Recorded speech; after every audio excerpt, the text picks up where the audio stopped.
ഇതൊക്കെ എന്തൊക്കെ തരത്തിലുള്ള പാട്ടുകളല്ലേ. മറ്റേ ആ ഷാഫിയും പിന്നെ എന്താ സലീം കോടത്തൂരൊക്കെ ഉണ്ടാക്കിയ പാട്ട്, ആ സീഡിയും ഇതൊക്കെ ഉള്ള ടൈമില് സീന് അതൊക്കെ ഒരു കാലൊന്നുമില്ലേ. അന്ന് എനിക്ക് ഓർമ്മ ഉണ്ടോ നമ്മളെ കാസറ്റ് സി ഡി ഒക്കെ ഇറങ്ങിയത്? ഇപ്പൊ എന്താല്ലേ കാസറ്റ് സി ഡി ഒക്കെ ഇറങ്ങി എന്ത് വയറലെന്നതൊക്കെ.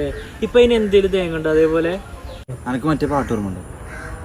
നെഞ്ചിനുള്ളിൽ നീയാണ് കണ്ണിനുള്ളിൽ നീയാണ് കണ്ണടച്ച നീയാണ് ഫാത്തിമ. ലൈല ലൈല എന്നെ മറന്നോ എന്നെ വെറുത്തോ രാവുദിക്കണ നേരമായിട്ട പ്രിയ സാജിദ മാല കോർത്ത് ചാത്തിടാം മാറിലായി